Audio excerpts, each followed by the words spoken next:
sitter. So on pole for this one, we should be having number 67 of Stephen Gallimore with number 13 of Riley Richins in second, 56 of Luke Hutchins in third, and the 111 Scotchman Duncan Wright in fourth. So that's your front row. So I know that Duncan Wright's actually on a borrowed bike at the minute after his TM had a mechanical before it made it here. So he's currently riding a borrowed bike, which he's still getting used to, after being used to a TM and now riding a KTM. He had a decent day yesterday. I think did he win the final C final yesterday, or did he end up going up? I think he might have ended up going up to the Bs yesterday. But yeah, he was certainly on my radar yesterday as they go off on their warm-up lap. So he says so that Gallimore bike is your original 350 chassis. But he went really well on that yesterday, and obviously starting on pole for this one, Riley Richins, Luke Hutchinson, Pete Rogers, the rest of the front row, I think. We've also got my teammate Andy Goodsell out there. I think he's going to start from the back of the grid for this one, sharing a bike and in the same group as his son-in-law, so he's borrowing Blakeman's bike for this race. Okay. So he's on the yellow 54 bike for this one. Cool. So yeah, Andy Goodsell on the ULS Husqvarna, lending his bike out to his son-in-law for him to dip his toe in the world of Supermoto. There's the 52 of Richard Sheen on the TM. Bike really nicely turned out. The 252 there is Selby Trotter. Ex-factory rider, so he told me. Keeps telling me. Keeps telling me ex-factory rider. You've got to remember that all of us old boys in the paddock, we did lots of things before you were born, and I knew of Selby for a long while. So he says to me, you can go well for a few laps, and after that, he's not got the fitness. No, he's got like most, we've got a turn of speed for a certain amount of time. But yeah, decent rider in his day, Selby Trotter, and still out there enjoying the sport, which is what can be said for pretty much half of the grid here these days. But let's not forget that we got race winners in this in our A category. The good side of 45, Richard Sharp took a race victory yesterday. So the beauty of Supermoto rather than motocross and road racing is, old age and treachery can certainly top youth and exuberance. So John Oakes then a non-starter in this one. He had suffered a hand injury, recurrence of a tendon injury that he's had an operation for. So he DNF last one, and he will be sitting out. But his bike will be out in the A final with Andy Mitchell on board. So we'll pick that up. So green flag from Kirk then. Our riders look at the lights, and we wait to get our C group race off the line. A good start then from the outside of the front row.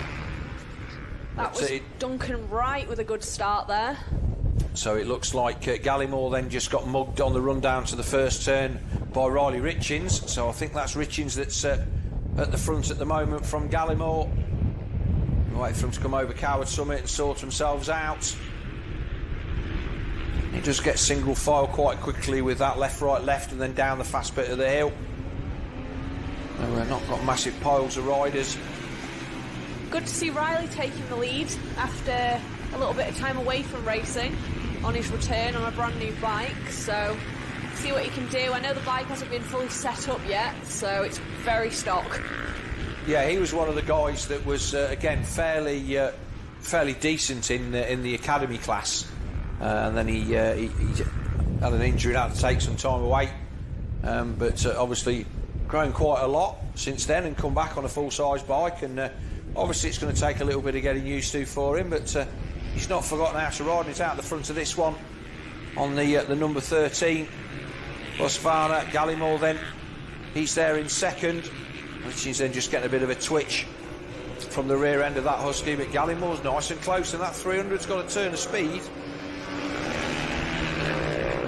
Not enough for the 450 down there. Right then, sitting in third. He'll be trying to find a way. Oh, mistake there. Richards runs wide. We've got a new leader, so Gallimore didn't need a written invitation for that one. So Gallimore makes the pass, and Richards almost goes back to third as Duncan Wright shows a a very orange fender down the inside at the top of Coward Summit, but that gap closes very quickly into what is a third and fourth gear downhill right-hander. So Gallimore then out at the front on that 300 two-stroke KTM. Rich in second, Wright third, and then there's a little gap back then to the 56 of Luke Hutchinson. He had a decent ride in the first one, so whether he can come through and catch this lead group, if his lap times are, I won't say, just looking in the background there, but he was loose as a goose over that jump, so we'll have it. Be interested to see what his lap time is next time by Danielle, because I think that he's definitely on his way to the front, currently showing us 1.5 adrift at the end of the last lap. He had some really good battles with Riley Richings in that first race, so he's definitely got the pace to be around that where Riley is, so it'd be good to see if he can make some moves on Duncan Wright.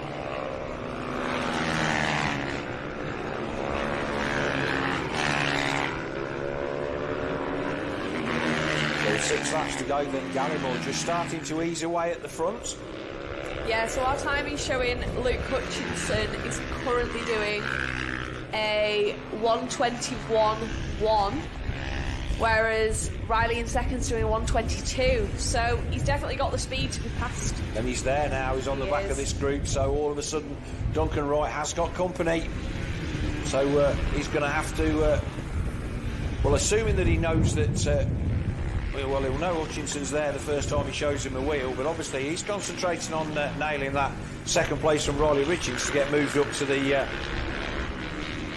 B group next time. And doesn't look like, oh yeah, so not quite sure what Hutchinson is doing through the dirt, but he's landing quite front low through there, but I think that's more the fact that he's just hitting the jump faster and maybe just chopping the throttle off. He lost a little bit of time, but he's certainly quick enough to get back on the back of them by the time they get back round to the dirt section on the next lap. But Gallimore then already across the line and comfortably away at the front by 1.5. Not quite sure what Richards did when he made the mistake. Maybe he just got a little bit too much front brake and took the front. Right, then trying to get up the inside. Is that a 450 or a 350 that Riley's on, do we know? Riley's on a 450, so Duncan there. I think all three of them are. Cool, so there's no disadvantage then for the number 13. He should have the straight line speed that he needs as they make their way around Paddock Bend. So Hutchinson then now trying to make his way onto the back of Duncan Wright. And again, Hutchinson riding knee out, so he's a little faster on the tarmac. Wright making a move down the inside, but not able to make it stick, and they're actually closing in a bit on Gallimore. Whether the 67 has just made a mistake or just fallen asleep a little bit at the wheel on this one, so the gap is closing. Hutchinson's dropped off a little bit, so they are yo-yoing backwards and forwards as Wright makes a little bit of a wobble.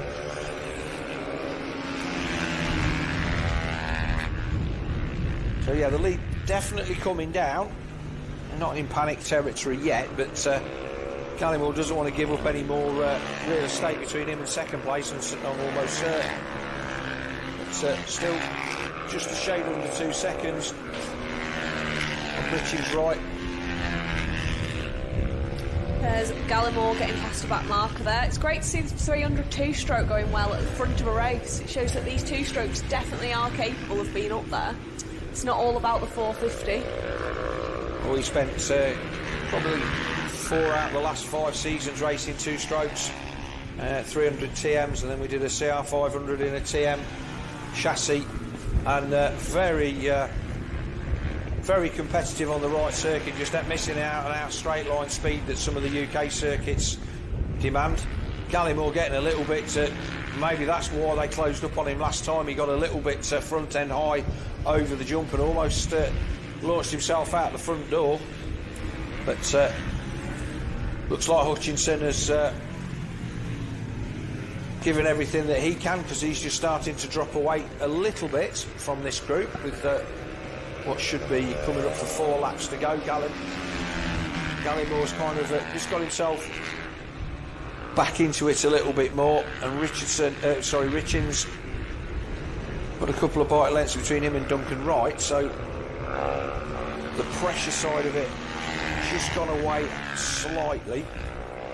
Wright looking like he's struggling to get the balance on that 450, like you say, not his own bike, so still struggling to it's maybe adapt. It's actually the bike of Michael Craig, who used to race, so rumour I've heard is he might be making a comeback this season.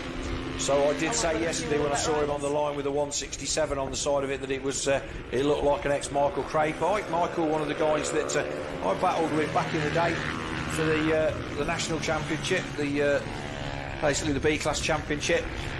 And again, he used to make the trek down from Scotland. And even though I'm sure that bike is definitely not in the flush of youth, it's very much a well-sorted example of a 450 KTM.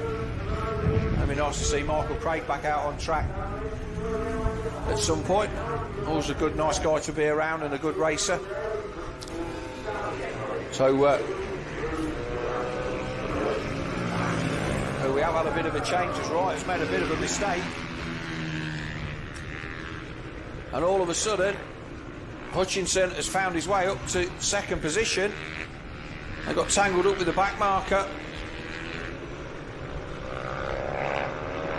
And before you know it, Hutchinson's dive through on Wright, dive through on Richins. Take your eyes away from the screen for 2 seconds. And before you know it, we've got three position changes. With 3 laps to go, are we in a situation where Hutchinson, having gone from 4th to 2nd in pretty much the blink of an eye, so it looks to me like Gallimore is trying to learn how to get over that tabletop and not really,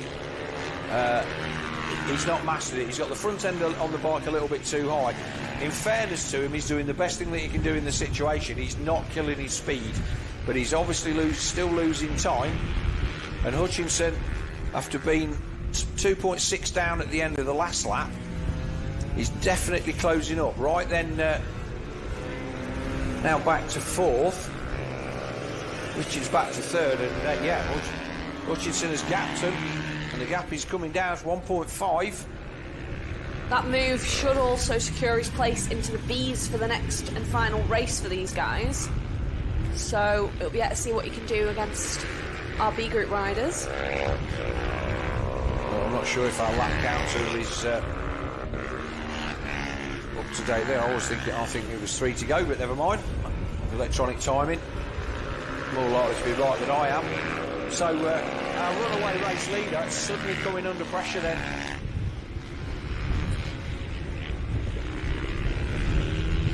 So Gallimore then, and this is the bit where Hutchinson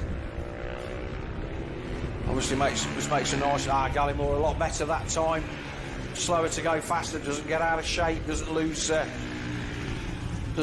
racing line. But Hutchinson are now down to 2 bike lengths.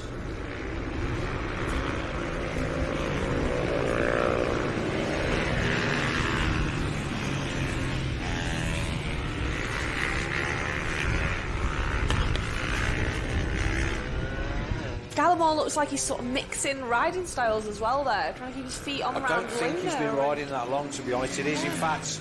So that was it. That was the last lap. It did look like our live timing did freeze at the end there, which was unfortunate. But so it turns out that I was right. It was close to the end than I thought. But obviously our live timing then is linked up to the main feed, not something that we provide ourselves. That's linked up to the MyLap Speed Hive, and if that happens to go down through a poor internet connection, there's not really a lot that we can do about that at this time. So a very, very narrow victory in the end for the number 67 Stephen Gallimore. Second place for the number 56 of Luke Hutchinson. They will go up to the B group, and then it was Riley Richins and Duncan Wright, and then obviously the rest of them was going to be a guess because like I say, live timing just dropped out then with about 4 or 5 laps to go.